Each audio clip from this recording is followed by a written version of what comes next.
کبھی اس بات کا اندازہ تو ہم نے کیا نہیں ہے کہ ہماری عادتیں، ہماری خصلتیں، ہمارے مزاج کیسے ہیں اور کس کے ساتھ ہیں۔ کیا ہم لوگ اسی طریقے سے اپنی زندگی جی رہے ہیں جو حضور نبی کریم صلی اللہ علیہ وآلہ وسلم نے ہمیں بتائی ہے؟ کیا معاشرتی اطوار، معاشرتی اقدار ہمارے بالکل ویسے ہی ہیں جو حضور نبی کریم صلی اللہ علیہ وسلم نے ہمیں سکھائے ہیں، یا جو حضور نبی کریم صلی اللہ علیہ وسلم نے ہمیں بتائے ہیں، یا جو اللہ تعالیٰ کی مرضی اور منشا کے ہیں؟ دیکھا جائے تو ایسا نہیں ہے۔ حضور نبی کریم صلی اللہ علیہ وسلم جب معراج پہ گئے تو اس سے پہلے جو نبوت کے اعلان سے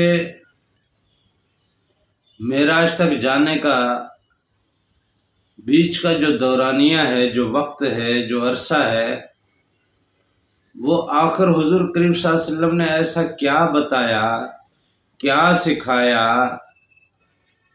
آخر ایسا کیا کیا کہ مسلمان ہونے کے بعد وہ لوگ وہ عمل کرتے تھے؟ ایسی کیا چیز تھی؟ نمازیں تو معراج کے بعد میں ملی ہیں۔ نمازوں کے ملنے سے پہلے قرآن کا نزول تو وحی کے آتے ہی ابتدا ہو گئی تھی، لیکن ایسے کون سے امور، ایسے کون سے کام، ایسی کون سی عبادات تھیں جو صحابہ کرام کو سکھائی گئیں یا بتائی گئیں؟ حضور نبی کریم صلی اللہ علیہ وسلم نے جو صحابہ کی طرف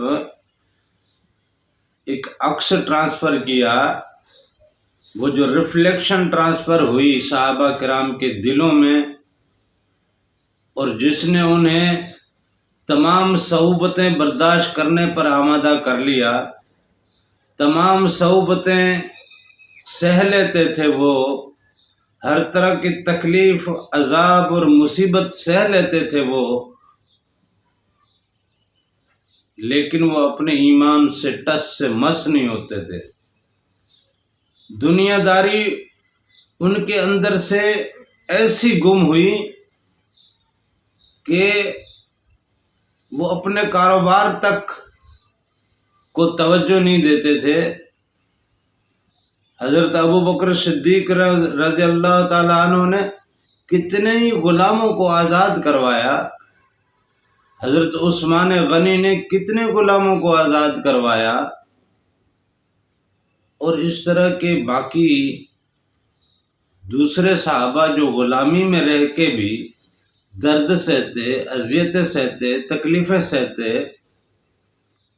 وہ آخر کیا تعلیمات تھیں، آخر وہ کیا چیز تھی کہ جس نے انہیں ایک سیسا پلائی ہوئی دیوار بنا دیا، پہاڑ کی طرح اور چٹان کی طرح مضبوط کر دیا، اور دنیا کی تمام چیزیں ان کے سامنے خس و خاشاک بن گئیں، ہر درد ان کے سامنے خس و خاشاک بن گیا، ہر تکلیف ان کے آگے خس و خاشاک بن گئی، ہر اذیت ان کے آگے کوئی معنی نہیں رکھتی تھی۔ وہ ہر درد سے، ہر تکلیف سے، ہر اذیت سے، ہر طرح کے جبر اور ظلم اور زیادتی سے وہ ٹکرا جاتے تھے، اور ان کا ایمان ذرا سا بھی اپنی جگہ سے ہلتا نہیں تھا۔ دراصل وہ اندر کا قلب کا علم تھا، قلب کا نور تھا، جو حضور نبی کریم صلی اللہ علیہ وسلم نے اپنے صحابہ میں ٹرانسفر کیا، اور صحابہ کرام کو اللہ کی یاد کا درس دیا، اللہ کے ذکر کا درس دیا۔ کوئی عہد کا نعرہ لگا رہا ہے، کوئی کس چیز کے نعرے میں گم ہے، کوئی کس چیز کے نعرے میں گم ہے، کوئی کس ذکر میں گم ہے، کوئی کس ذکر میں گم ہے۔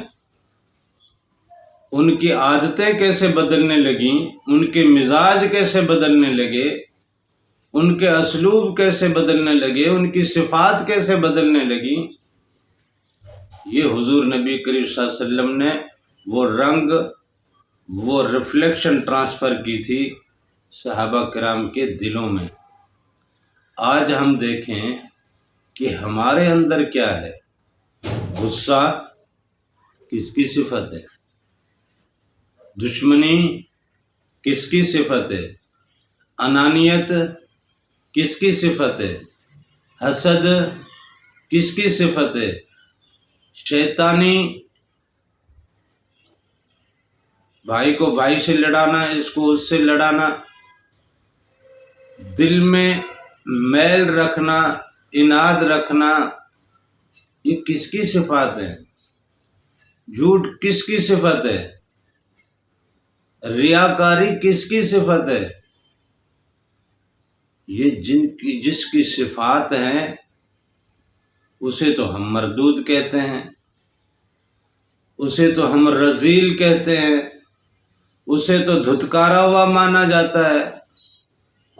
اب جب دھتکارے ہوئے کے خصائل ہمارے ذات میں آئے، یعنی ابلیس کی خصائل، شیطان کی خصلتیں اور اس کے اوصاف ہماری ذات میں آ کے بیٹھے، تو ہم بھی دھتکارے ہوئے ہو گئے، ہم بھی رذیل ہیں، ہم بھی محروم ہیں، ہم بھی محکوم ہیں، ہمیں دنیا نے اپنی درباروں سے نکال دیا، دنیا نے ہمیں اپنے پیر کی ایڑی کے نیچے، جوتے کی نوک کے نیچے رکھا ہوا ہے۔